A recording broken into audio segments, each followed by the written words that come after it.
Okay. So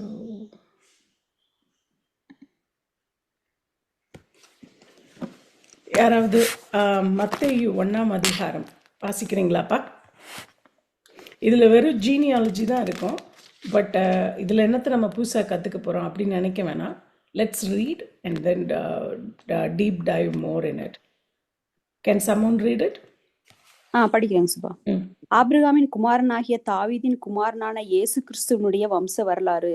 Abraham ஈசாக்கை பெற்றான், ஈசாக்கு யாக்கோபை பெற்றான், யாக்கோபு யூதாவையும் அவன் சகோதரரையும் பெற்றான், யூதா பாரேசையும் சாராவையும் தாமாரினிடத்தில் பெற்றான், பாரேஸ் எஸ்ரோமை பெற்றான், எஸ்ரோம் ஆராமை பெற்றான், ஆராம் அமினதாபை பெற்றான், அமினதாப் நகசோனை பெற்றான், நகசோன் சல்மோனை பெற்றான், சல்மோன் போவாஸை ராகாபினிடத்தில் பெற்றான், போவாஸ் ஓபேத்தை ரூத்தினிடத்தில் பெற்றான், ஓபேத் ஈசாயை பெற்றான், ஈசாய் தாவீது ராஜாவை பெற்றான், தாவீது ராஜா உரியாவின் மனைவியா இருந்தவரிடத்தில் சாலமோனை பெற்றான், சாலமோன் ரெகுபயாமை பெற்றான், ரெகுபயாம் அபியாவை பெற்றான், அபியா ஆசாவை பெற்றான், ஆசா யோசபாத்தை பெற்றான், யோசபாத் யோராமை பெற்றான், யோராம் உசியாவை பெற்றான், உசியா யோதாமை பெற்றான், யோதாம் ஆகாஸை பெற்றான், ஆகாஸ் எசேக்கியாவை பெற்றான், எசேக்கியா மானேசை பெற்றான், மனேசே ஆமோனை பெற்றான், ஆமோன் யோசுவாவை பெற்றான். பாபிலோனுக்கு சிறைப்பட்டு போகும் காலத்தில் யோசியா எகோனியாவையும் அவனுடைய சகோதரையும் பெற்றான். பாபிலோனுக்கு சிறைப்பட்டு போன பின்பு எகோனியா சலாத்தியலை பெற்றான், சலாத்தியேல் சொரோபாபேலை பெற்றான், சொரோபாபேல் அபியூதை பெற்றான், அபியூத் எலியாக்கீமை பெற்றான், எலியாக்கீம் ஆசோரை பெற்றான், ஆசோர் சாதோக்கை பெற்றான், சாதோக்கு ஆகீமை பெற்றான், ஆகீம் எலியூதை பெற்றான், எலியூத் எலியாசாரை பெற்றான், எலியாசார் மாத்தானை பெற்றான், மாத்தான் யாக்கோபை பெற்றான், யாக்கோபு மரியாளுடைய புருஷனாகிய யோசேப்பை பெற்றான், அவளிடத்தில் கிறிஸ்து எனப்படுகிற இயேசு கிறிஸ்து பிறந்தார். இவ்விதமாய் உண்டான தலைமுறைகள் எல்லாம் ஆபிரகாம் முதல் தாவீது வரைக்கும் 14 தலைமுறைகளும், தாவீது முதல் பாபிலோனுக்கு சிறைப்பட்டு போன காலம் வரைக்கும் 14 தலைமுறைகளும், பாபிலோனுக்கு சிறைப்பட்ட காலம் போன காலம் முதல் கிறிஸ்து வரைக்கும் 14 தலைமுறைகளுமாம். இயேசு கிறிஸ்துவனுடைய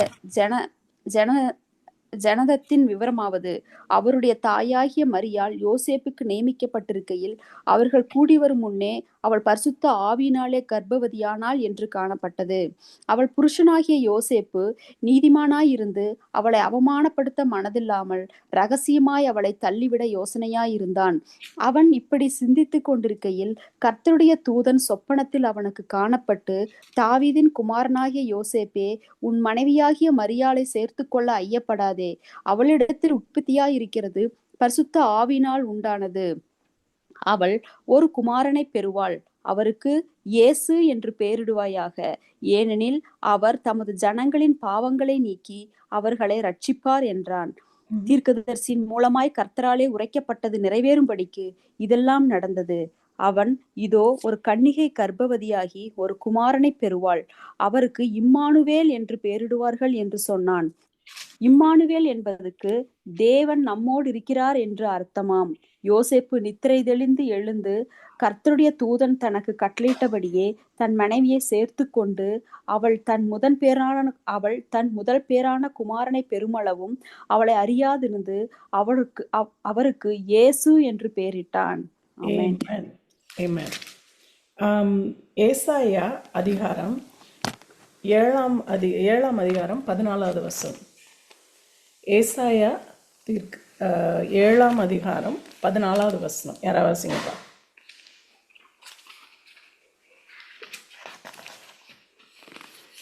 ஆதலால் ஆண்டவர் தாமே உங்களுக்கு ஒரு அடையாளத்தை கொடுப்பார், இதோ ஒரு கன்னிகை கர்ப்பவதியாகி ஒரு குமாரனை பெறுவாள், அவருக்கு இம்மானுவேல் என்று பெயரிடுவாள். ஆமென். ஆமென். ஸோ இந்த தீர்க்க தரிசனம் தான் மத்தேயு 1:22 நிறைவேற்றப்பட்டிருக்கு. ஓகே. ஸோ இப்போ நம்ம மத்தேயு 1ஆம் அதிகாரம் வாசித்தோம். இதில் நம்ம முழுசாக பார்க்க போகிற விஷயம் என்னென்னா, எங்கே இருந்து மெசாயா எந்த ஜீனியாலஜியில், எந்த வம்சாவளியில் அவர் பூமிக்கு வந்தார் அப்படிங்கிறத பற்றி தான் நம்ம இங்கே பார்க்க போகிறோம். இதில் நம்ம இந்த ஜூயிஷ் ஹெரிட்டேஜையும், அதாவது ஹெரிட்டேஜ் அப்படின்னா அவங்களுடைய வாழ்வு முறை, அவங்களுடைய கலாச்சாரம், அவங்களுடைய பாரம்பரியம், இதெல்லாத்தையும் தான் ஹெரிட்டேஜ் அப்படின்னு சொல்லுவோம். அப்படிப்பட்ட அந்த அப்படிப்பட்ட அந்த பாரம்பரியத்தோடு நம்ம சேர்த்து படிக்க போகிறோம். அப்போ தான் வந்து இதில் இவ்வளோ விஷயம் இருக்கா அப்படிங்கிறது நமக்கு புரிய ஆரம்பிக்கும்.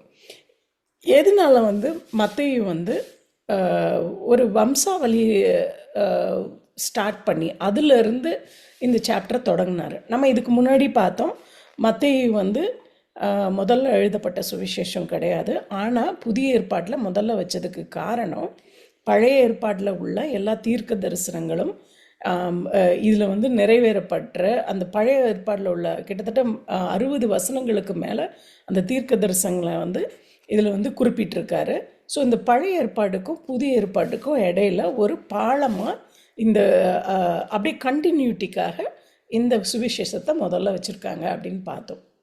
ஸோ அப்படி ஸ்டார்ட் பண்ணும்போது ஸ்டார்டிங் வித் அந்த நல்ல நம்ம திரும்ப ஒரு தடவை ஞாபகப்படுத்துகிறேன், இந்த மத்தேயு அதிகாரம் வந்து ஜூவிஷ் ஆடியன்ஸ்க்காக எழுதப்பட்டது. எப்போவுமே இப்போ ஒரு இங்கிலீஷ் தெரிஞ்சவங்களுக்கு ஒரு லெட்டர் எழுதுறதும் இங்கிலீஷ் தெரியாதவங்களுக்கு ஒரு லெட்டர் எழுதுறதுக்கும் டிஃப்ரென்ஸ் இருக்குது. ஸோ எந்த ஆடியன்ஸுக்கு அதை வந்து நம்ம படிச்சுட்டு இது ஒன்றுமே புரியல விளங்கலை அப்படின்னோம்னா அது நம்மளோட தப்பு. ஸோ இப்போ இந்த ஆத்தர் வந்து யார், அவர் யாருக்கு எழுதியிருக்காங்கிறத நம்ம ஏற்கனவே பார்த்தோம். இது வந்து ஜூவிஷ் ஆடியன்ஸ்க்காக எழுதியிருக்காங்க, யூதர்களுக்காக எழுதியிருக்காங்க. யூதர்களாக இருந்து அவங்க யூதர்கள் யார், எல்லாரும் நமக்கு ஒரு இரட்சகர் வருவார் அப்படின்னு மெஸ்ஸாயா ஆண்டவர் வந்து ஒருத்தர் அனுப்புவார் நம்மளை காப்பாற்றுறதுக்கு, நம்மளை ஆளுகை செய்கிறதுக்கு ஒரு தேவகுமாரனை அனுப்புவார்னு பல நூற்றாண்டுகளாக காத்துக்கிட்டு இருக்கிறவங்க தான் இந்த ஜூயிஷ் மக்கள். ஜூயிஷ்னு இல்லை, நிறைய ஆல் ஓவர் த வேர்ல்ட் நிறைய கம்யூனிட்டியில் நிறைய ரிலிஜன்லேயும் people were expecting there is a saviour is coming to rule over us அப்படின்னு சொல்லி. அதில் ப்ரைமரியாக வந்து ஜூயிஷ் பீப்புள் வந்து ஆண்டவர் வந்து ஏற்கனவே ஆபிரகாமுக்கு வாக்குத்தத்தம் பண்ணி கொடுத்துருக்காரு, மோசஸ் மூலமாக லா கொடுத்துருக்காரு. அதெல்லாம் வச்சு அவங்க அதை வந்து அந்த தீர்க்க தரிசனங்கள்லாம் அவங்க ஹோல்ட் பண்ணி எப்போ நிறைவேறும்னு காத்துக்கிட்டு இருக்கிற ஒரு ஆடியன்ஸ்க்கு மத்தேயு எழுதுகிறாரு. ஸோ இவரோட காஸ்பிள் வந்து the way any respected Jewish historical record would begin. அதாவது எப்போவுமே ஜூவிஷ் பீப்புள் வந்து they are very good at keeping the records. ஏன்னா ஆண்டவர் வந்து அவங்கள வந்து எஜிப்ட்லேருந்து கூட்டிகிட்டு வரும்போதே சொல்கிறாரு, எழுதி வை, நான் செய்கிற அதிசயங்களை எழுதி வை, உன் பிள்ளைங்களுக்கு சொல்லிக் கொடு. இது கான்ஸ்டண்ட்டாக நீங்கள் வந்து எக்ஸோடஸ்லேருந்தே நீங்கள் இதை பார்க்கலாம். ஆண்டவர் எழுதி வைன்னு சொல்லுவார். இன்ஃபேக்ட் அது படித்ததுக்கு அப்புறம் தான் எனக்கே வந்து இந்த எழுதி வைக்கணுங்கிற ஒரு எண்ணமே வர ஆரம்பிச்சிச்சு. அண்ட் மோரோவர் லாராக்கான்னு சொல்லி எங்கள் பைபிள் ஸ்டடி அவங்களும் வந்து ஷி ஆல்சோ என்கரேஜஸ் பிள்ளைங்களா எழுதுங்க அப்படின்னு. பட் எக்ஸோடஸில் வந்து எப்போவுமே வந்து எக்ஸோடஸ்லேருந்து நீங்கள் அந்த ஃபஸ்ட்டு 5 books ஆஃப் பைபிளில் பார்த்தீங்கன்னா ஆண்டவர் இன்ஸ்ட்ரக்ஷன் கொடுக்கும்போதெல்லாம் நான் சொன்னதை எழுதி உனக்கு மட்டும் இல்லை அடுத்து வர சந்ததிக்கு நீ அதை சொல்லிக் கொடு அப்படிம்பாரு. ஸோ ஜூயிஷ் பீப்புள் எப்போ எந்த ஒரு ரெக்கார்டை எழுதினாலும் யாரை பற்றி எழுதுகிறாங்களோ அவங்க இன்னொரோட பையன், அவரோட தாத்தா, இவர் அவருடைய எங்கேருந்து அவங்க வந்தாங்கன்னு அப்படி தான் அவங்க எழுதுவாங்க. ஸோ அப்படி தான் இவர் வந்து ஒரு ஜீனியாலஜி படி அவர் ஸ்டார்ட் பண்ணுறாரு. எங்கே அந்த லீனேஜ் வந்து எங்கே ஸ்டார்ட் ஆகி இப்போ எங்கே வந்து இருக்குது அப்படிங்கிறத குறிக்குது. So first century Jewish readers வந்து அவங்களுடைய தி persons ancestry answer the most important questions. இப்போ ஒரு பர்சன் அவங்க கூட பழகுறாங்கன்னாலும் அவங்க வந்து இப்போ நம்ம போன வாரம் பார்த்தோம் இட்மினைட்ஸ் அப்படின்னு சொல்லிட்டு அவங்க வந்து ஈசாவுடைய வம்சாவளியாக இருந்தாலும் ஒரு பாயிண்டில் வந்து கட்டாயப்படுத்தி யூதர்களாக அவங்கள மாற்றினா கூட இந்த யூதர்களை அவங்கள ஏற்றுக்க மாட்டேங்கிறாங்க. ஏன் அவங்க ஏற்றுக்க மாட்டேங்கிறாங்க? Because they no their origin, அவங்களுடைய வம்சாவளி என்னங்கிறத அவங்க எப்போவுமே பார்ப்பாங்க. ஒருத்தன் வந்து நின்னா, ஓகே நீ யாரோட பையன், நீ எந்த குலம், எந்த கோத்திரத்துலேருந்து நீ வர, நீ யூத குலமா இல்லை பெஞ்சமின் குலமா அப்படின்னு சொல்லி அதை வச்சு தான் அவங்கக்கிட்ட அவங்க பழகவே செய்கிறாங்க. ஸோ ஒரு யூத ஆடியன்ஸுக்கு அவங்க எழுதும்போது திஸ் இஸ் வெரி இம்பார்ட்டன்ட். இந்த மனுஷன் இவர் வந்து தேவனுடைய குமாரன், இயேசுங்கிற தேவனுடைய குமாரன் வந்து சொல்கிறாங்க. அதுக்கு வந்து அப்படி சொல்கிறதுக்கு வந்து அது கரெக்டா அப்படிங்கிறத ப்ரூவ் பண்ணுறதுக்காக தான் அவர் ஸ்டார்ட் பண்ணுறாரு. ஏன்னா அந்த ஆடியன்ஸ் வந்து அவங்க வந்து அந்த ரீட் பண்ணுறவங்க எப்படி எடுத்துப்பாங்க, does this man have the right to his claims, இப்போ சொல்கிறால இவர் தான் தேவகுமார்னு, அப்போ உண்மையாக. அதனால தான் பார்த்தீங்கன்னா மத்தேயு 1:23 அந்த ஒரு ஒரு கன்னிகை கர்ப்பவதியாகி ஒரு குமாரனை பெறுவாள், அவருக்கு இம்மானுவேல் என்று பெயரிடுவார்கள். இது வந்து ஏசாயா தீர்க்க தரிசனத்தில் சொன்ன தீர்க்க தரிசனம். அதுக்காக அவங்க வெயிட் பண்ணிட்டு இருக்காங்க. அப்போ இதை அவர் இங்கே மென்ஷன் பண்ணும்போது, ஸோ அவங்களுக்கு சந்தேகம் வருதுங்கிறத விட அதை ப்ரூவ் பண்ணுறாரு. சந்தேகம் வர்றதுக்கு வாய்ப்பே இல்லை. இதுதான் நீங்கள் எதிர்பார்த்துட்டு இருந்தீங்க, அதுதான் இங்கே நடந்திருக்கு அப்படின்னு அவர் ஓல்ட் டெஸ்டமெண்ட்டையும் நியூ டெஸ்டமெண்ட்டையும் கனெக்ட் பண்ணுறாரு. அவங்களுக்கு வந்து ப்ரூவ் பண்ணுறாரு. ஏசு தான் வந்து நம்மளுடைய ஆண்டவர். அவர் வந்து மனுஷ ரூபம் எடுத்து நமக்காக நம்ம கூட வாழ்ந்து இன்னைக்கு வந்து நம்மளுடைய பாவங்களுக்காக மறித்து அவர் திரும்ப வந்து அவருடைய இடத்துக்கு போயிருக்காரு அப்படின்னு சொல்லி. ஸோ அதனால தான் வந்து மேத்யூ ஸ்டார்ட் பண்ணும்போதே ஆபிரகாமின் குமாரனாகிய தாவீதின் குமாரனான இயேசு கிறிஸ்துவனுடைய வம்ச வரலாறு. ஏன் ஆபிரகாம்லேருந்து டக்குன்னு தாவீதுக்கு போனார் அப்படின்னா, அவங்க அந்த தீர்க்க தரிசனத்தில் one of the claim is he will come through the throne of the David. தாவீது குமாரனுடைய தாவீது ராஜாவுடைய வம்சாவளியில் தான் அவர் வருவார். அதனால தான் he starting with that verse 1 எடுத்துக்கிட்டிங்கன்னா திரும்ப ரீட் பண்ணிங்கன்னா தெரியும். ஆபிரகாமின் குமாரனாகிய தாவீதின் குமாரனான இயேசு கிறிஸ்துவனுடைய வம்ச வரலாறு. ஸோ ஸ்டார்ட் பண்ணும்போதே அவங்க தான் சொல்கிறாங்க, அவர் யாரோ ஒரு ஆள் கிடையாது, உங்கள் வம்சத்தில் தான் ஆண்டவர் வந்து தேவகுமாரனை கொண்டு வருவேன்னு சொல்லியிருக்காரு. அப்படி நீங்கள் வந்திருக்கிறீங்களே அந்த ஆபிரகாமோட சந்ததியும் தாவீது ராஜாவாகிய தாவீது சந்ததியிலையும் இருந்து வருவார்னு தான் போட்டிருக்கு. அதுதான் அங்கே சொல்கிறாங்க அப்படின்னு சொல்லி அவர் ஃபஸ்ட்டு ஸ்டார்ட் பண்ணும்போதே அந்த இதில் தான் அவர் ஸ்டார்ட் பண்ணுறாரு.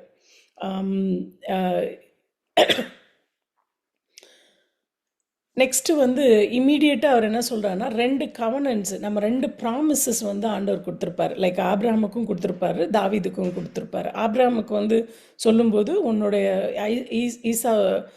ஐசக்கை வந்து பெற்றிருக்கும்போது அவர் சொல்லுவார், நீ இந்த மண்ணில் இருக்கிற இந்த கடற்கரையில் இருக்கிற மண்ணெல்லாம் நீ எண்ண முடியுமா, வானத்தில் இருக்கிற நட்சத்திரங்களெல்லாம் எண்ண முடியுமா, அதெல்லாம் வந்து எதுவுமே நீ பண்ண முடியாது. அந்த அளவுக்கு உன்னோட சந்ததியை வந்து நான் பெருக்குவேன்.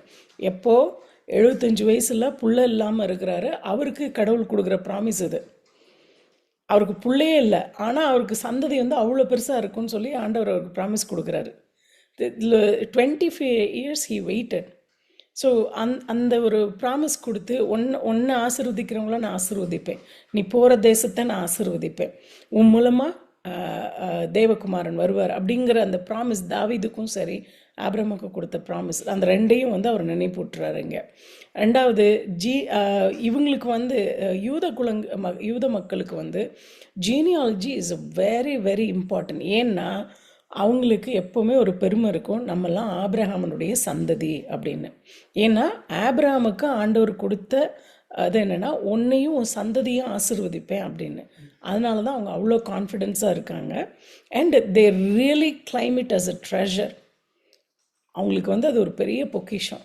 அதனால தான் அவங்க தான் அந்த அவங்களுக்காக இவர் மத்தேயு எழுதுறதுனால அதை வந்து ஹைலைட் பண்ணுறாரு. ஜீனியாலஜியை வந்து ஃபஸ்ட்டு ப்ரூவ் பண்ணிவிட்டு அதுக்கடுத்து தான் அவரை பற்றி சொல்லவே ஆரம்பிக்கிறாரு.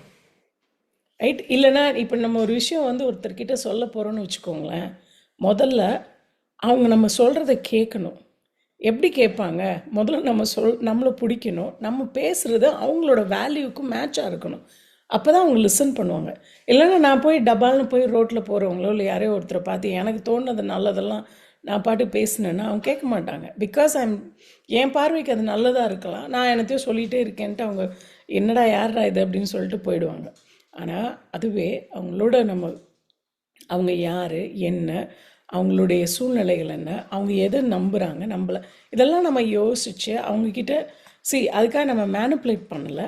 உண்மையை சொல்கிறதுக்கு முன்னாடி அந்த உண்மையை ஸ்ட்ராங்காக அவங்க இதுதான் அந்த உண்மை, அந்த உண்மைக்கான அத்தாட்சியை கொடுத்துட்டு அதுக்கப்புறம் அவர் யார், ஆண்டவர் எப்படிப்பட்டவர், அவர் என்ன சொன்னார் அப்படிங்கிறத சொல்கிறாங்க. முதல்ல அவர் தேவகுமாரன்கிறது அவருடைய ஐடென்டிட்டி. நம்ம ஏற்கனவே போன ஒரு கடந்த 2 வாரமாக நம்ம பார்த்தது என்னென்னா, மத்தேயு எழுதுறது எல்லாமே அவர் எதை ஹைலைட் பண்ணுறாரு அப்படின்னா ஆஹ், ஆஹ், ஆண்டவருடைய அந்த டெய்டி அத்தாரிட்டி, இயேசுவனுடைய அவருடைய தெய்வீக குமாரன், அவர் தேவகுமாரன் அப்படிங்கிற அந்த ஹீ இஸ் காட் அப்படிங்கிற ஆம், அந்த ஒரு அத்தாரிட்டியை தான் வந்து அவர் ரொம்ப எம்ஃபசைஸ் பண்ணுவார் இந்த இந்த இந்த மத்தேயு புத்தகம் ஃபுல்லாக. He is son of God, he is God அப்படிங்கிறது தான் ரிப்பீட்டடாக அவர் ஹைலைட் பண்ணுவார். அதனால அவரை வந்து அது அதை வந்து இந்த ஜனங்கள் வந்து எதிர்பார்த்துட்டு இருக்காங்க. ஆனால் அவங்களுடைய மிஸ் அண்டர்ஸ்டாண்டிங் என்னென்னா, எப்படி வந்து ரோம பேரரசில் ஒரு ராஜா இருக்கார், அகஸ்டியன் சொல்லி, அகஸ்டர், ரோம் சீசர் அகஸ்டர்னு சொல்லி அவங்கெல்லாம் ஒரு பெரிய ராஜா வந்து பெரிய தேசத்தை ஆளுற, அது மாதிரி வந்து நம்மளை ராஜாவாக ஆளுகை செய்வார். தாவீது மாதிரி ஒரு ராஜாவாக ஒரு கிங்டமாக ஆட்சி பண்ணுவார். அப்படி வந்து அவங்க அண்டர்ஸ்டாண்ட் பண்ணதுனால ஜீசஸை வந்து அவங்களால ஏற்றுக்க முடியல. ஏன்னா ஹீ டுக் த ஹம்பிளஸ்ட் பொசிஷன். அவர் பிறந்த ஒரு ஹாஸ்பிட்டல்லே, ஒரு வீட்டில் கூட பிறக்கல. அந்த காலத்தில் ஹாஸ்பிட்டல்ன்ற கான்செப்ட் கிடையாது. பட் அவங்க எல்லோரும் வீட்டில் அதில் இது பண்ணுவாங்க. அவங்க வந்து ஒரு மாட்டு தொழுவத்தில், அதுவும் வந்து ஸ்பெசிஃபிக்காக, it's all the every place, every location, every time and every people in that situation has a meaning. There is a symbolic, heavenly symbolic meaning in there. அடிக்கப்படுகிற ஆடை வந்து போடுற மாதிரியான ஒரு ஆட்டு தொட்டியில் தான் ஆண்டவர் பிறந்து அவர் அங்கே அதில் போட்டிருப்பாங்க. He took the humblest of humble state. அதனால தான் அவங்களால அவரை ராஜாவை அக்செப்ட் பண்ணிக்க முடியல. அவங்களுக்கு கிரீடம் வச்சு 4 பேரை தான் கீழே கண்ட்ரோலாக வச்சுருந்தா தான் ராஜா அப்படின்ற அவங்களுடைய அபிப்பிராயமும் அவங்களுடைய எண்ணமும் அப்படி இருந்ததுனால அவங்களால ஏற்றுக்க முடியல. இன்றைக்கி நானும் நீங்களும் நிறைய நேரங்களில் கடவுளுக்காக நம்ம ஒரு விஷயங்களை, கடவுளோட பிள்ளைய நம்ம நிற்கும்போது, we may lose many things. We may not respected, we may not be accepted by our own family members. But how God sees us. But because நம்ம அப்படி எதுவும் நம்மளை யாரை ஏற்றுக்கல, நமக்கு நம்ம வேணுங்கிறதெல்லாம் கிடைக்கல, உலக பிரகாரமாக எனக்கு பேர் புகழோ எதுவுமே கிடைக்கல, அப்போ நம்ம வந்து கடவுளோட பிள்ளை இல்லைங்கிறது இல்லாமல் போயிடுமா? ஆண்டவர் பார்வையில் நம்ம எப்படி இருக்கிறோம், அதை நம்ம எப்பவுமே மனசில் வச்சுக்கணும். Because it is not a world standard, it is a godly standard. கடவுள் நீங்கள் இப்போ இன்றைக்கி நம்ம பார்க்க போகிற அதெல்லாம் ஆச்சரியமாக இருக்கும். அவர் சூஸ் பண்ணுற எல்லாமே பார்த்தீங்கன்னா உலகத்தில் எல்லாம் ரிஜெக்ட் பண்ணதாக இருக்கும். இதுக்கு மேலே பிரயோஜனம் இருக்காது. இவங்களெல்லாம் வந்து யூஸ் பண்ணவே முடியாது. இந்த மாதிரி மோசமான ஆளெல்லாம் வந்து நம்ம யூஸ் பண்ண முடியுமா? இந்த மாதிரி மோசமான ஆளெல்லாம் சேர்த்துக்க முடியுமா? இந்த மாதிரி கான்ட்ரடிக்டாக இருக்கிற பீப்புளை தான், வேர்ல்டோட டேர்ம்ஸுக்கு ஆப்போசிட்டாக இருக்கிற மாதிரி ஆளுங்களை தான் ஆண்டவர் சூஸ் பண்ணுவார். அவங்க ஒரு ட்ரெடிஷ்னலாக ஒன்று வச்சுருப்பாங்க, அதுக்கு ஆப்போசிட்டாக இருக்கும். ஏன்னா கடவுளுடைய பார்வையில் கிருபையினால தான் அவர் எல்லாத்தையும் பார்க்குறாரு. நம்மளோட ஸ்டாண்டர்டில் வந்து ஹியூமன் ஸ்டாண்டர்டில் எல்லாமே பர்ஃபெக்டாக இருந்தால் தான் நம்ம அதை அக்செப்ட் பண்ணுவோம். ஆனால் ஆண்டவர் அப்படி கிடையாது. என்ன மாதிரியான ஸ்டேட்டில் இருந்தாலும், என்ன மாதிரி இம்பர்ஃபெக்ட் கண்டிஷனில் இருந்தாலும் அவங்க அப்படியே ஏற்றுக்கிறது தான் ஆண்டவர். That's where God is differing from human, especially Lord Jesus Christ. I really, really love Jesus Christ. First thing, if somebody asks you why you love Jesus, because of his acceptance, because he accepts me who I am. I'm not the perfect person, I'm not the best person, I'm really bad person. We all have. இப்போ தனியாக போய் நம்மளை யோசிச்சு பார்த்தோன்னா, இன்னைக்கு காலை ஏஞ்சலேருந்து எத்தனை பொய் சொல்லியிருப்போம்? சின்ன பொய்யாக இருக்கலாம். காலை ஏஞ்சலேருந்து எவ்வளோ தேவையில்லாத விஷயங்களை யோசிச்சுருக்கோம். காலை ஏஞ்சதுலேருந்து எவ்வளோ உருப்படியாக செய்ய வேண்டிய விஷயத்தை செய்யாமல் எவ்வளோ தேவையில்லாத காரியங்களை ஸ்பெண்ட் பண்ணியிருக்கோம். காலை ஏஞ்சதுலேருந்து எத்தனை தடவை கிரம்பிள் பண்ணியிருக்கோம். எனக்கு இது இல்லை, எனக்கு அது இல்லை, எனக்கு வாழ்க்கையில் இப்படி இருக்குது, எல்லாம் கம்பேர் பண்ணி எவ்வளோ புலம்பி தவிச்சிருக்கோம். ஆனால் ஒருத்தர் கூட ஒரு நாளை யாருமே காசு கொடுத்து வாங்கவே முடியாது. என் லைஃப்பில் நான் இன்னும் ஒரு 10 நாள் நான் ஜாலியாக என்ஜாய் பண்ணணும், அதனால் கூட எனக்கு ஒரு 10 நாளையோ 10 வருஷத்தையோ ஒரு $1 million கொடுத்து ஒரு கடையில் போய் நான் வாங்க முடியுமா? சத்தியமாக முடியாது. So it is a purely grace and a gift given by God this day. ஆனால் இன்றைக்கி காலை ஏஞ்ச நிமிஷத்துலேருந்து இந்த நிமிஷம் வரைக்கும் எத்தனை விஷயத்துக்கு நம்ம புலம்பி முறுமுறுத்துருக்கோம். இது எல்லாமே பாவம் தான். சம்டைம்ஸ் ஐ ஹர்ட் பீப்புள், நான் என்ன பாவம் பண்ணேன், பொண்ணு கையை பிடிச்சி இழுத்தனா, நான் இந்த மாதிரி யாராவது ஏமாத்தினேனா அப்படின்னு, இதுதான் பாவம், இதுதான் நான் செஞ்சேனா அப்படின்னு கேட்பாங்க. பட் நானுமே அப்படி தான் நினச்சிருந்துருக்கேன். பட் அது மட்டும்தான் உலகத்தில் பாவம்னு யாருமே லிஸ்ட்டு போடவே முடியாது. There are millions of sins. நம்ம எண்ணங்களில் தான் நிறைய பாவங்கள் செய்கிறோம். We all are sinful person. But the beauty of Christ's love is He meets us wherever we are. நம்ம எங்கே என்ன ஸ்டேட்டில் இருக்கிறோமோ அங்கே நம்மளை அக்செப்ட் பண்ணுறாரு, அங்கே நம்மளை மீட் பண்ணுறாரு. ஐயே இது ஒன்றுத்துக்கும் உதவுது, இது உருப்படாது, இது எனக்கு தேவையே, இதை யூஸ் பண்ணவே முடியாது, அப்படி அவர் கைவிட்டதாக கிடையவே கிடையாது. நம்ம தான் நினச்சிட்டு அவர்கிட்ட போக மாட்டோம். But He always accepts. So let's see more about His character and His beautiful love for us. So ரெண்டாவது இப்போது அவர் ஃபஸ்ட்டு வசனத்தில் சொல்லிட்டாங்க, யாருடைய குமாரன், ஆபிரகாமின் குமாரன் ஆகிய தாவீதின் குமாரன் இயேசு கிறிஸ்துனுடைய வம்ச வரலாறு, ஹூஸ் ஹிஸ்ட்ரி அப்படின்னு சொல்லி ஸ்டார்ட் பண்ணிட்டார். அதுக்கடுத்து ஆபிரகாம் ஈசாக்கை பெற்றான், ஈசாக்கு யாக்கோபை பெற்றான், யாக்கோபு யூதாவை, இந்த மாதிரி ஒவ்வொருத்தராக பெற்றான்னு சொல்லி எல்லா மொத்த தலைமுறையாக சொல்லிட்டு 17ஆம் வசனத்தில் சொல்கிறாங்க, இவ்விதமாய் உண்டான தலைமுறைகள் எல்லாம் ஆபிரகாம் முதல் தாவீது வரைக்கும் 14 தலைமுறைகளும், தாவீது முதல் பாபிலோனுக்கு சிறைப்பட்டு போன காலம் வரைக்கும் 14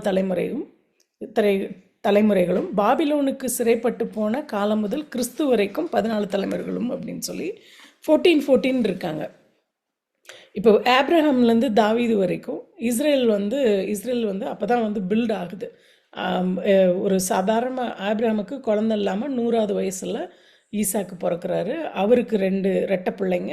அந்த 2வது பிள்ளையினோட பையனுக்கு 12 பிள்ளைங்க. அந்த 12 பிள்ளைங்க தான் 12 கோத்திரம். அவங்கள தான் இஸ்ரேல்னு சொல்லி ஆண்டவர் யாக்கோபுக்கு பேரை மாற்றுறாரு. அவருடைய பிள்ளைகளை தான் இஸ்ரேல் வம்சத்தார் அப்படின்னு சொல்லி சொல்கிறோம். யாக்கோபனுடைய வம்சத்தார் தான் இஸ்ரேல் வம்சத்தார், 12 பேர். அவங்க பஞ்சம் வருது. இந்த பஞ்சம் இங்கே போகிறாங்க, வேர் இஸ் இட், ஈஜிப்டுக்கு போகிறாங்க. ஈஜிப்டில் அவங்க மோசஸ் மைட்டியாக அவரை கூட்டிகிட்டு வராங்க. அப்படி ஈஜிப்டுக்கு போனவங்க 70 பேர். ஆனால் அங்கே போனதுக்கப்புறம் அங்கே அந்த எஜிப்டில் 400 இயர்ஸ் அடிமையாக இருக்காங்க, 400 வருஷம். அதுக்கப்புறம் அங்கேருந்து வெளியில் வராங்க. வெளியில் ஆண்டவர் செங்கடலை பிளந்து அவங்கள நல்ல பத்திரமாக காப்பாற்றி கானான் தேசத்துக்கு கொண்டு வர்றாரு. ஆனால் கொண்டு வரதுக்கு முன்னாடி அவங்களுடைய இருதயத்தினுடைய கடினத்தன்மையினால் 40 வருஷம் வனாந்திரத்தில் சுற்றிக்கிட்டே அலைகிறாங்க. 40 வருஷம் முடிஞ்சதுக்கப்புறம் கானான் தேசத்துக்குள்ளே போகிறாங்க. கானான் தேசம்தான் பாலும் தேனும் ஊறக்கூடிய அந்த ப்ராமிஸ் லேண்டு, அங்கே கொண்டு போகிறாங்க. அங்கே போனதுக்கப்புறமும் திரும்பவும் இந்த ஜனங்கள் பல தப்புகள் பண்ணுறாங்க. அப்போ ராஜா கிடையாது, ஆண்டவர் தான் எல்லாருக்கும் ராஜா.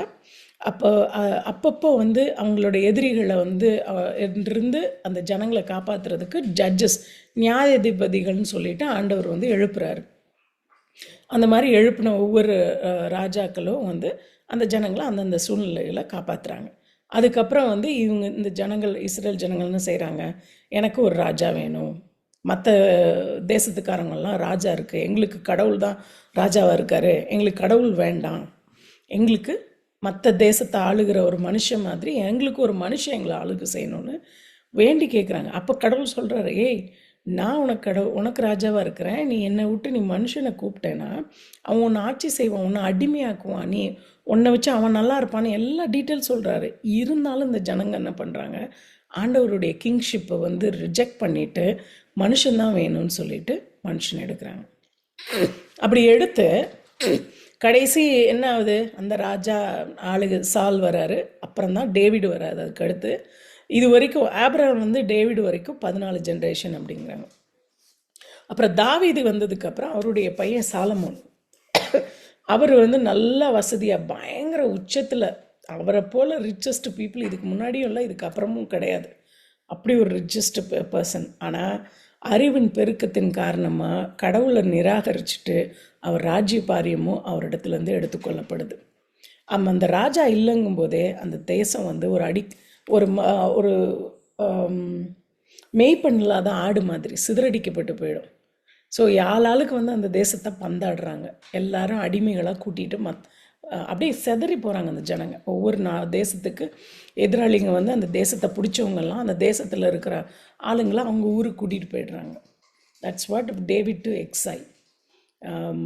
வெளிநடத்தப்படுறாங்க. தென் அகெயின் தட் அப்படி எக்ஸைலில் இருக்கிறவங்க இந்த தீர்க்க தரிசனங்களை கோல் பண்ணிகிட்டு இருக்காங்க.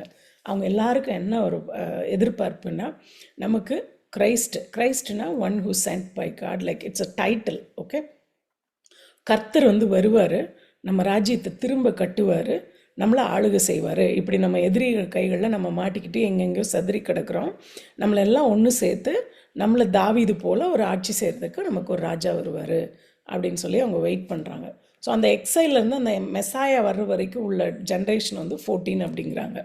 ஸோ இப்படி இதை வந்து பிளான் பண்ணி அழகாக வந்து அவர் வந்து இந்த டேவிடோட கிங்ஷிப்பை வந்து எம்ஃபசைஸ் பண்ணுறதுக்காக அழகாக வந்து அவர் வந்து இதை வந்து இது பண்ணியிருக்காரு. இதில் முக்கியமாக சொல்ல வேண்டிய விஷயம் என்னென்னா, ஹீப்ரூனுடைய லாங்குவேஜினுடைய ஸ்டைலு. ஓகே, ஜூயிஷ் லிட்ரரியில் வந்து இதை எப்படி 14 அப்போ 14 மொத்தமே 14 ஜென்ரேஷன் தானா இவங்க ஒவ்வொருத்தருக்கு இடையில அப்படின்னா கிடையாது. அது அப்போ எப்படி இந்த 14 எதை சொல்கிறாரு மேத்யூ அப்படின்னா, ஜூயிஷ் லிட்ரேச்சரில் வந்து ஒரு டூல் ஒன்று இருக்கும். அது என்னன்னா கெமட்ரியா அப்படின்னு சொல்லி சொல்லுவாங்க. GEMATRIA. உங்களுக்கு டைம் இருந்தால் போய் பாருங்கள். அதில் வந்து அதை பற்றி இன்னும் கொஞ்சம் டீட்டெயில்ஸ் நான் அடுத்த ஸ்லைடில் போட்டிருக்கேன். எப்ரேய பாஷை, ஹீப்ரூங்கிறது எப்ரேய பாஷை, தமிழில் சொல்கிறது. ஸோ எப்ரேய பாஷையில் வந்து நம்ம வந்து இப்போ நானும் நீங்களும் இப்போ பேசுகிறது தமிழ் மொழி. ஓகே, லாங்குவேஜ் வந்து எதுக்கு? நம்மளுடைய நினைவுகளை, நம்மளுடைய எண்ணங்களை, நம்மளுடைய ஐடியாவாக இருக்கட்டும், நமக்கு வேணுங்கிற விஷயமா இருக்கட்டும், இதை எக்ஸ்ப்ரெஸ் பண்ணுறதுக்கு ஒரு டூல், அதுதான் இந்த லாங்குவேஜ். ஓகே, இப்போது ஹீப்ரு அப்படி நம்ம வந்து மனுஷனும் பேசிக்கிறதுக்காக இது பண்ண வந்து ஒரு மொழிங்கிறது. ஆனால் இந்த எப்ரேய பாஷை வந்து it is not a spoke language like we speak. Okay, instead it is a code. அது வந்து ஒரு கோடு மாதிரி அதை அவங்க யூஸ் பண்ணியிருப்பாங்க. இப்போ இதில் வந்து டேவிட் அப்படிங்கிறது வந்து டிவிடி, ஹீப்ரூ லாங்குவேஜில் லெட்டர்ஸில் வந்து டிவிடி, ட. ஓகே, இந்த சவுண்டு இதில் இந்த ஒவ்வொரு வேர்டுக்கு, இந்த ஒவ்வொரு லெட்டருக்கும் ஒரு நம்பர்ஸ் வச்சுருப்பாங்க. நியூமராலஜி மாதிரி. நம்மலாம் நினைப்போம் இந்த நியூமராலஜிலாம் எங்கேருந்து வந்துச்சுன்னு. This is where it is. So இந்த மாதிரி கோடு வந்து they were invented like to understand the creator, what he is communicating with the creation. அதனுடைய சீக்ரெட்டை புரிஞ்சுக்கிறதுக்காக, ஆழமாக புரிஞ்சுக்கிறதுக்காக உருவாக்கப்பட்ட கோடு தான் இந்த language. It is the language is so beautiful and interesting. ஒவ்வொரு லெட்டருக்கும் ஒரு அர்த்தம் இருக்குது. அந்த ஒவ்வொரு லெட்டருக்கும் ஒரு வேர்டு, ஒரு நம்பர் இருக்குது. அந்த நம்பரை வந்து அவங்க எப்படி கண்டுபிடிக்கிறாங்க அப்படிங்கிற அந்த மெத்தடுக்கு பேர் தான் கெமட்ரியா. ஸோ அந்த அதில் வந்து ஒரு 4 மெத்தட் இருக்குது. அதில் இதில் ஒன் ஆஃப் த இன்டர்பிரட்டேஷன் வந்து கெமட்ரியா. ஸோ அதில் தான் வந்து 14. ஸோ முக்கியமான சில ஆளுங்களை ஒமிட் பண்ணியிருப்பாங்க. இதுக்கெல்லாம் இப்போ ஒருத்தருக்கே வந்து 5 பிள்ளைங்க 6 பிள்ளைங்க அப்படின்ட்டு இருக்கும். ஆனால் அந்த 5 பிள்ளைங்க 6 பிள்ளைங்க அப்படிங்கிறத வந்து சில ஒரு பர்டிகுலர் பர்சனை மட்டும் எடுத்து இது பண்ண. ஏன்னா அந்த ஜென்ரேஷனில் தான் வந்த வம்சாவளியில் வந்தவங்க தான் கடைசியாக வந்து வேர்ல்டியாக ஜீசஸனுடைய 4 ஃபாதர்ஸாக இருப்பாங்க. ஸோ இது வந்து இந்த if you see this is the genealogy of the Jesus Christ. இதில் ஃபஸ்ட்டு ஆப்ரஹாம்லேருந்து யார் வந்திருக்கா, 14 ஜென்ரேஷன்ஸ் கொடுத்துருக்கு. But if you count it actually, நீங்கள் ஓல்ட் டெஸ்ட்மெண்ட்லேருந்து பார்த்தீங்கன்னா there are some people are omitted intentionally because they gone away from God or they are not part of this lineage. அதனால அதை வந்து இது பண்ணியிருக்கேன். இந்த பிக்சர்ஸ் எல்லாம் நான் உங்களுக்கு அப்புறமா நான் ஷேர் பண்ணுறேன். But take time to go through it. And this is information I provide and it is AI generated. நான் க்ரியேட் பண்ணல, பட் நான் use that prompt and AI created this for me. So before we go to next information, but let's little deep dive Hebrew language. இந்த 14 அப்படிங்கிறது வந்து literal 14 generation அப்படின்னு சொல்லி கிடையாது. Okay, ஏன்னா ஹீப்ரூ லாங்குவேஜ் வந்து it's created for spiritual purpose, not for spoke purpose. பேசுவதற்காக உருவாக்கப்பட்டது கிடையாது. நம்ம ஸ்பிரிச்சுவலாக ஆண்டவர் கடவுள் சொல்கிற காரியங்களை புரிஞ்சுக்கிறதுக்காக உருவாக்கப்பட்ட ஒரு மொழி தான் இந்த ஹீப்ரூ லாங்குவேஜ். அப்போ இன்றைக்கி வந்து எபிரேய பாஷையில் பேசுகிறவங்க பேசுகிறாங்களே, அப்போ அது என்ன மொழி, அது வேற ஹீப்ரூவா அப்படின்னா கிடையாது, அதுவும் தான். ஆனால் அதே மொழியை அவங்க வழக்கமாக்கிக்கிட்டாங்க, பேசுகிறதுக்கு தனக்கு வழக்கமாக்கிக்கிட்டாங்க. ஓகே, அதாவது இப்போ சீக்ரெட்டாக ஒரு கோடு க்ரியேட் பண்ணுறோம், அந்த கோடையே நம்ம நல்லா பேசி பேசி பேசி பழகி நம்ம ஸ்போக்கன் லாங்குவேஜ் ஆயிடுச்சுன்னு வச்சுக்கோங்க. That's how it become. ஆனால் நீங்கள் ஆதியில் பைபிள் எழுதும்போது இந்த ஹீப்ரூவில் வவல்ஸு சில கான்சனன்ட்ஸ் இதெல்லாம் வந்து இருக்காது. லேட்டர் தே ஆடட் அதை தான் வந்து இன்றைக்கி இருக்கவங்க யூஸ் பண்ணாங்க. அப்போ எப்படி சுபா அவங்க இன்னமும் அதை வந்து பேச முடியும்? அது ஒரு ஸ்பிரிச்சுவல் பர்பஸ்க்காக அந்த லாங்குவேஜ் கோடு மாதிரி க்ரியேட் பண்ணியிருந்தா எப்படி அவங்க இன்ன வரைக்கும் அந்த பழைய ஹீப்ரூவே அவங்களால புரிஞ்சிக்க முடியுது அப்படின்னா, ஜூயிஷ் பீப்புள்கிட்ட ஒரு பியூட்டிஃபுல் திங் என்னென்னா மெமரைசேஷன். சின்ன வயசுலேருந்து படிக்க படிக்க வச்சுருவாங்க. You can connect most of our Brahmins அவங்களோட. ஏன்னா ஒரு group of people they came to India. You can see most of the similarities, but let's not go deep. ஆனால் அதுக்கு அவங்க தானா அப்படின்னா இன்றைக்கி அப்படி கிடையாது. பட் அவங்களோட லைஃப் ஸ்டைல் வந்து கொஞ்சம் சிமிலராக இருக்கும்.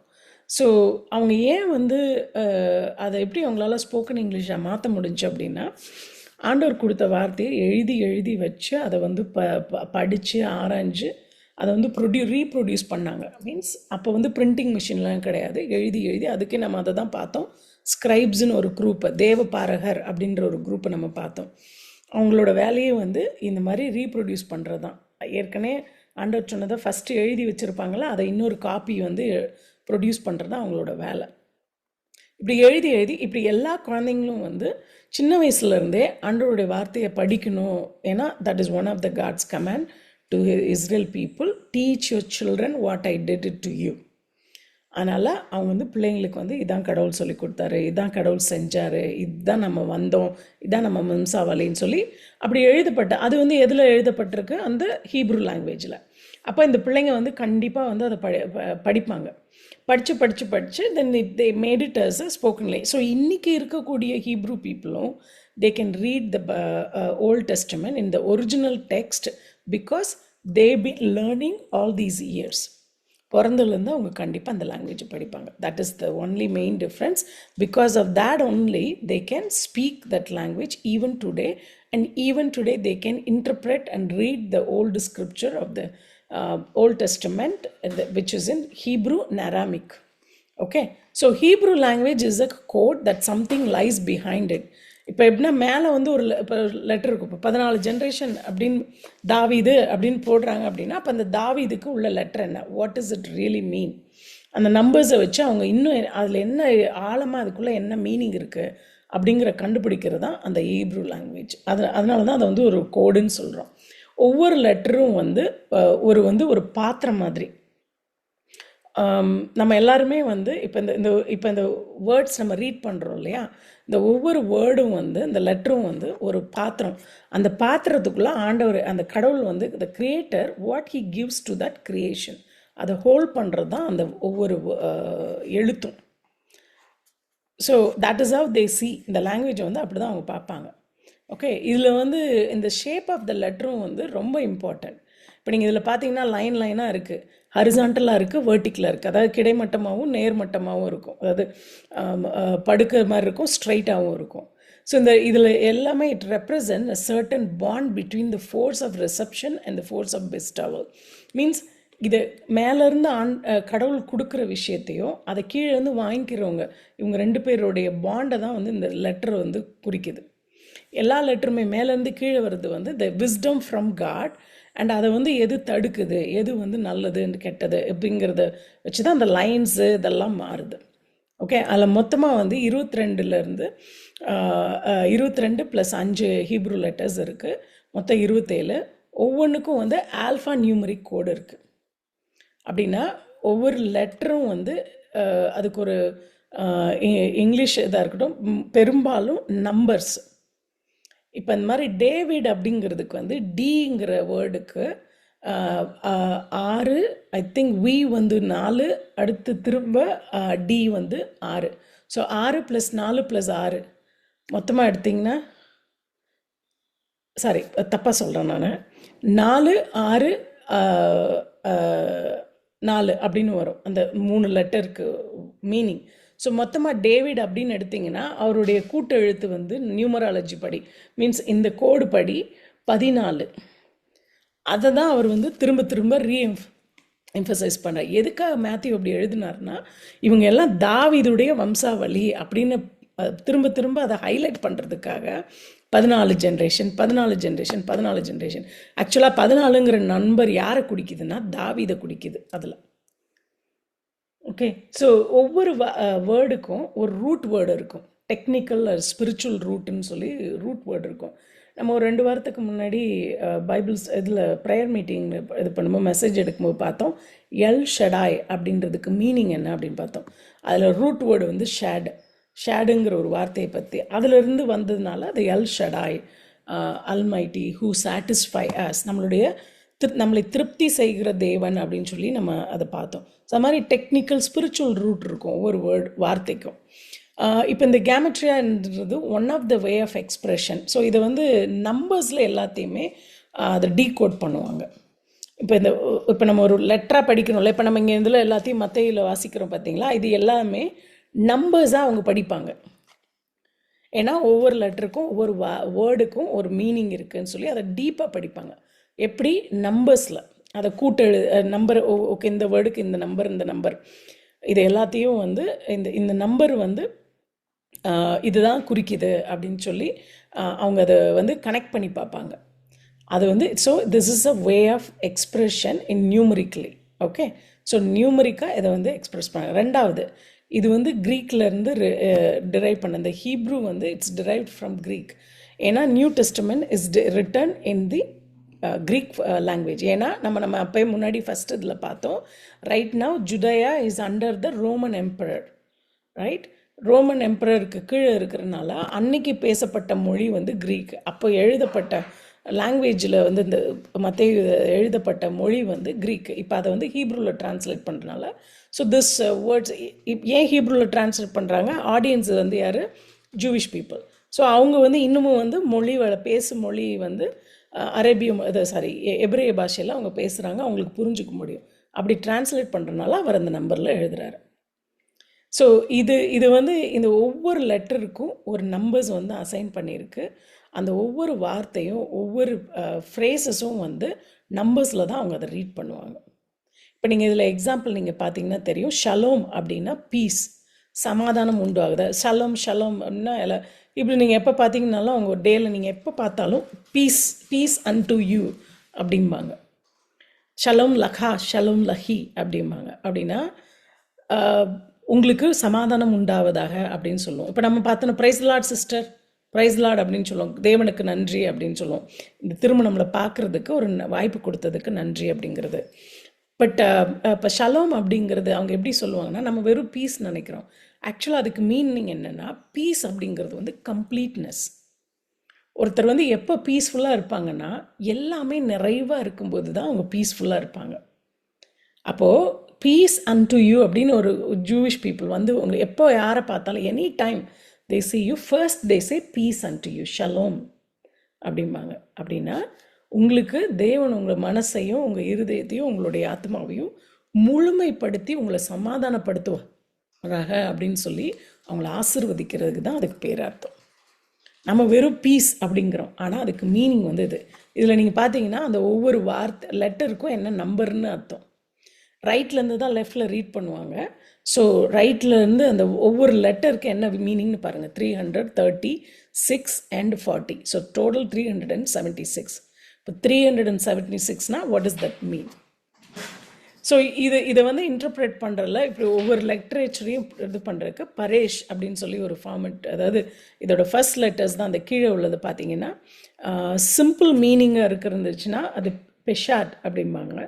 அதில் இந்த வசனத்தில் வந்து ஏதோ ஹிண்ட் இருக்குது, கடவுள் வந்து நமக்கு ஏதோ ஒரு க்ளூ கொடுக்குறாரு, இங்கே ஒரு இதை புரிஞ்சுக்கிறதுக்கு.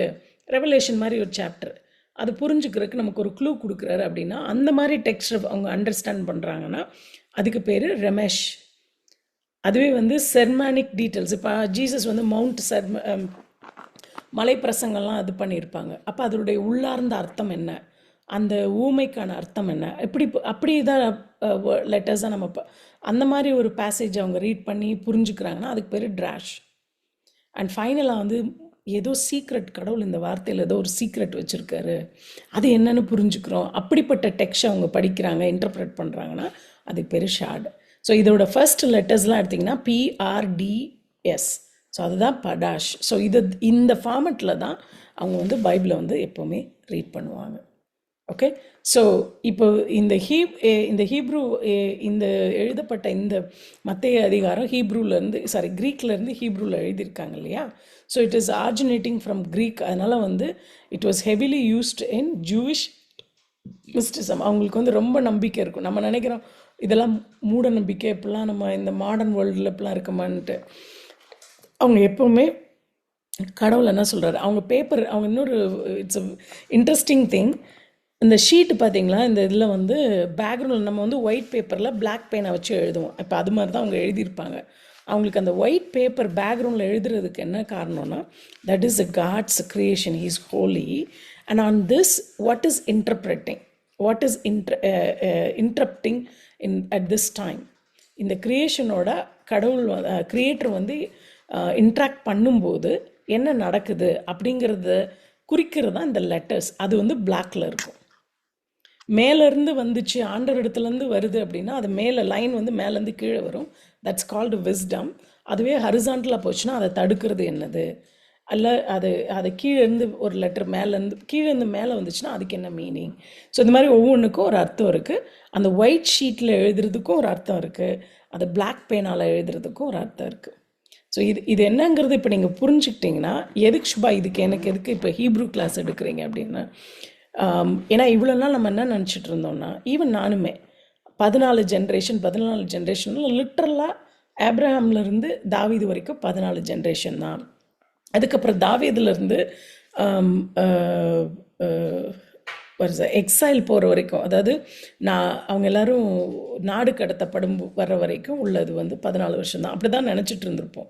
ஆக்சுவலாக அது லிட்ரல் மீனிங் கிடையாது. இந்த லாங்குவேஜை நீங்கள் புரிஞ்சுக்கிட்டா தான் அதில் ஆக்சுவலாக 14 அப்படிங்கிறது என்னன்றது நமக்கு புரியும். ஸோ டூ ஷார்ட், இப்போ இது வந்து நம்ம ரொம்ப ஆழமாக ஆண்டவருடைய வார்த்தையை புரிஞ்சுக்கிறதுக்காக உள்ள ஒரு இன்டர்பிரட்டிவ் டூல் தான் இதுக்கு மீனிங். சரியா? இது வந்து நம்ம எஃபெக்டிவாக நம்ம எப்போ யூஸ் பண்ணுவோன்னா, இதை நம்ம வந்து ஓல்ட் டெஸ்டமெண்ட்டை படித்து புரிஞ்சதுக்கப்புறம் தான் இதை நம்ம வந்து யூஸ் பண்ண முடியும். இது ரொம்ப பெரும்பாலும் நம்ம இதை பயன்படுத்துகிறது, இவங்க இந்த மெத்தடை வந்து பயன்படுத்துறது இல்லைன்னா டோரால தான். டோராங்கிறது பைபிளில் ஃபஸ்ட்டு 5 புத்தகத்தை தான் வந்து டோரான்னு சொல்லுவோம். உங்களுக்கு நல்லாவே தெரியும், இஸ்ரேல் ஜனங்கள் வந்து அதை தான் முழுசாக அதுதான் அவங்களுக்கு ப்ரைமரி. அதுக்கப்புறம் தான் அவங்க வந்து old testament and Jesus. One who read first 5 book நல்லா ரீட் பண்ணியிருந்தாங்கன்னா கண்டிப்பாக ஜீசஸை வந்து தேவகுமாரன் அப்படிங்கிறத அவங்க ஈஸியாக ஒத்துப்பாங்க. அதை ஒழுங்காக புரிஞ்சுக்கலன்னா இங்கே அவங்களுக்கு ட்ரபிள் வரும். So the understanding, the interpretation is very very important. So இன்றைக்கி வந்து நீங்கள் யாராவது உங்களுக்கு கேட்டால் 14 ஜென்ரேஷன் இருக்குது ஓல்ட் டெஸ்டமெண்ட்டில், அப்படிலாம் நீங்கள் ஓல்ட் டெஸ்டமெண்ட்லேருந்து வாசித்தா 14 லிட்டரலாக 14 ஜென்ரேஷனில், அப்போ பைபிள் தப்பு இல்லை அப்படின்னு யாராவது வந்து கேட்டாங்கன்னா, now you should be able to answer no, it is not a literal one, it is a Hebrew code, it pointing to டேவிடுக்கு கேமெட்ரியா படி நம்பர் வந்து அவருடைய நியூமராலஜி நம்பர் படி என்ன வரும்னா டிவிடி. அதுக்கு வந்து அர்த்தம் வந்து இந்த நம்பர் வந்து மொத்தமாக கூட்டெழுத்து வந்து 14. தாவீது அப்படிங்கிற பேருக்கு கூட்டெழுத்து வந்து நம்பர் வந்து 14ன்னு வரும். அந்த 14 தான் அவர் மத்தேயு குறிக்கிறாரு. எதுக்காகனா அவர் தாவீது வம்சாவளியிலேருந்து வந்தவர் அப்படிங்கிறதுக்காக. ஸோ இதில் வந்து இந்த பிக்சர் வந்து you take time, go through that each generation and you will understand like who all are highlighted. யார் ஒரு சிலர் வந்து விட்டுருப்பாங்க, பட் அவங்கள பற்றி நம்ம ஒரி பண்ண வேண்டாம். ஸோ இதுதான் அவருடைய மெயின் கன்சர்ன். ஸோ இது வந்து ஆடியன்ஸுக்கு அவர் என்ன சொல்ல வராங்கிறது ஈஸியாக புரிஞ்சிருக்கும். நம்ம புரிஞ்சுக்கிறதுக்கு தான் இவ்வளோ படிக்க வேண்டியிருக்கு.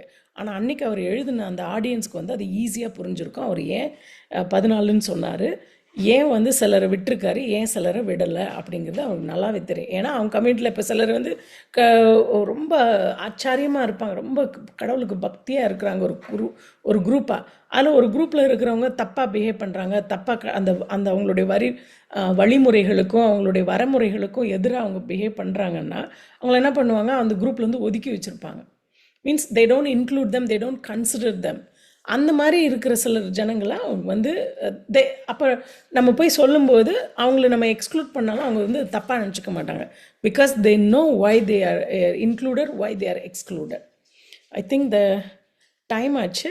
ஸோ இதை பற்றி நம்ம திரும்ப வந்து மிச்சத்தை நெக்ஸ்ட் வீக் பார்க்கலாம். And take time to do it. Next week வந்து எப்படி வந்து மத்தேயு வந்து பெண்களையும் வந்து இன்க்ளூட் பண்ணியிருக்காரு. ஏன் வந்து 5 பெண்களை பற்றி இதில் குறிப்பிட்டிருக்காரு. யூஸ்வலாக நீங்கள் முதல்ல இருந்து பார்த்தீங்கன்னா இட்ஸ் கால் பேட்ரியாட்டிக் அப்படின்னு சொல்லுவாங்க. அதாவது ஒரு ஜென்ரேஷனில் ஒரு பர்டிகுலர் ஆண் அதாவது எப்போவுமே ஆணை பேஸ் பண்ணியிருக்கோம். அந்த லிட்ரேச்சர் எப்படி இருக்கும்னா ஆண்களை மட்டும் பேஸ் பண்ணியிருக்கிறோம். ஒரு ஃபேமிலி எடுத்துகிட்டா அந்த ஃபேமிலியோட ஹெட்டு இந்த ஆண் இருக்கானா அவனை மையப்படுத்தி தான் அந்த ஹோல் நரேஷனும் அந்த ஹிஸ்ட்ரியும் எல்லாமே இருக்கும். அப்படி தான் நீங்கள் முதல்லேருந்து எல்லாத்துலேயுமே பார்ப்பீங்க. ஆனால் மத்தேயு வந்து இங்கே வந்து இன்ட்ரடியூஸ் பண்ணும்போது he's including unlike others, he's including 5 women's, அவங்களுடைய அம்மாவையும் அந்த ஜென்ரேஷனில் வந்து எல்லாரையும் வந்து இது பண்ணுறாங்க. இதில் பார்த்தீங்கன்னா ஆச்சரியமாக இருக்கிற விஷயம், பாதி பேரும் வந்து ஜூவிஷே இருக்க மாட்டாங்க. They are from different, they are gentiles, they are புறஜாதியர். அவங்களையும் வந்து இன்க்ளூட் பண்ணியிருப்பார். அவங்களையும் வந்து ஜீசஸோட பிளானில் வந்து include which shows Jesus is God for not only for Israel people, he is for everyone in this world. இன்றைக்கி நம்ம மனுஷனுடைய பெரிய ஒரு மிஸ் அண்டர்ஸ்டாண்டிங் என்னென்னா, கடவுள் அப்படின்னா என்னன்றதை ப்ராப்பராக புரிஞ்சுக்காதே பெரிய தப்பு. எந்த கடவுளை கும்பிட்றோம் அதை புரிஞ்சுக்கிறது ரெண்டாவது. ஆனால் கடவுளுங்கிற அண்டர்ஸ்டாண்டிங்கே தப்பாக இருக்குது. நான் இந்த ஏரியாவில் இருக்கிறேன், எனக்கு வந்து இந்த கடவுள் எனக்கு தெரியும், அந்த பக்கத்து ஏரியாவில் அந்த கடவுளை பற்றி யாருக்குமே தெரிஞ்சிருக்காது. அப்போ என்ன நினைப்போம், என் கடவுள் தான் பெருசு, உன் கடவுள் பெருசு கிடையாது. இங்கே தான் தப்பு. கடவுளுக்கு பவுண்ட்ரியே கிடையாது. He is God for the whole universe. இந்த பேசிக் அண்டர்ஸ்டாண்டிங்லேயே நம்ம தப்பாக இருந்தோம்னா நம்ம என்ன கடவுளை கும்பிட்டாலும் தப்பாக தான் புரிஞ்சுப்போம். First of all, what is God, who is God? கடவுள்னா அவருடைய கேரக்டரிஸ்டிக்ஸ் என்ன, அவருடைய ஆட்ரிபியூட்ஸ் என்ன அப்படிங்கிறத ஃபஸ்ட்டு நல்லா புரிஞ்சுக்கிட்டா தான் அப்புறம்தான் யார் உண்மையான கடவுள், யார் எல்லாத்துக்கும் பவர்ஃபுல்லான கடவுள், யார் கொஞ்சம் பவர் இருக்க கடவுள், இந்த மாதிரி நமக்கு டிஃப்ரென்ஸ் தெரியும். அதனால் இன்றைக்கி லெட்ஸ் செக் அவர் ஹார்ட். நமக்கு நம்ம மைண்டில் காட்னா நம்ம எப்படி வச்சுருக்கோம், வாட் இஸ் அவர் அண்டர்ஸ்டாண்டிங். அதில் தப்பு இருக்குன்னா எல்லாமே தப்பாயிடும். So plus let's check our heart today and take time to go through and recap whatever we went through in the new system, the Hebrew code and these things all. It fascinates, but this fascination should lead to more faith. இப்போ யாராவது வந்து question கேட்டால் நம்மளால் பதில் சொல்கிற அளவுக்கு நம்ம தைரியமாகவும் கான்ஃபிடெண்ட்டாகவும் இருக்கணும். ஏன்னா the truth sets you free. உண்மையை நம்ம தெரியும் போது நமக்கு எந்த பயமும் வராது, யார்கிட்ட வேணாலும் போய் தைரியமாக பேசுவோம். So that is the power of the truth. Jesus says, I am the truth, I am the way, I am the life. So let's pray. Most gracious Heavenly Father, thank you so much for this day and time. Forgive our sins. Thank you for this opportunity to meditate on your word, Lord. Yes, Lord, it is so powerful. It may seem as just merely some words. ஏதோ ஒரு text, ஏதோ ஒரு wears, ஏதோ ஒரு paragraph நானும் படித்தேன் அப்படின்னு படிக்காமல் ஆழ அகலமாக எவ்வளோ டீப்பாக முடியுமோ நாங்கள் அவ்வளோ தூரம் படித்து உங்களை நாங்கள் நல்லா புரிஞ்சுக்கணும். ஆண்டவரை, இவ்வளோத்தையும் படிக்கிறது நான் போய் எனக்கு எவ்வளோ தெரியும்னு காமிக்கிறதுக்காக இல்லை, மனுஷங்கக்கிட்ட நான் எவ்வளோ தெரியும்னு காமிக்கிறதுக்காக இல்லை, நீங்கள் எவ்வளோ தூரம் எங்களை நேசிச்சிருக்கீங்கன்றதை எல்லாருக்கிட்டையும் காட்டணும். ஆண்டவரை, அது எங்களுக்கு தாங்க. உம்முடைய அன்பை நீங்கள் எப்படி எங்களை அப்படியே அக்செப்ட் பண்ணிக்கிட்டீங்களோ அதே போல் நாங்கள் எல்லாரையும் அக்செப்ட் பண்ணி நீங்கள் எப்படி எங்களை நேசிக்கிறீங்களோ அதே போல் எல்லாரையும் நாங்கள் நேசிக்கிறதுக்கு எங்களுக்கு உங்களோட அன்பை எங்களுக்குள்ளே ஊற்றுங்க ஆண்டவரே. உம்மை இன்னும் நாங்கள் அதிகமாக புரிஞ்சுக்க எங்களுக்கு ஞானமும் சந்தோஷமும் சமாதானமும் கிருபையும் புரிதலின் ஆவியவும் ஞாபக சக்தியின் ஆவியும் கொடுக்கும்படியாக கெஞ்சி வேண்டிக் கொள்கிறோம். எங்களை மீதியாக நேரம் முழுதும் காத்துக்கொள்ளுங்க, வழி நடத்துங்க. துதி கன மகிமை எல்லாவற்றையும் சதா காலம் வாழுகிற இயேசு கிறிஸ்துவின் இனி நாமத்து மூலம் செலுத்துகிறோம் ஜீவனுள்ள பிதாவே, ஆமென். தேங்க்யூ ஸோ மச் பா. சுபா ஒரே ஒரு ப்ரேயர் ரிக்வஸ்டிங் சுபா. சொல்லுங்கப்பா.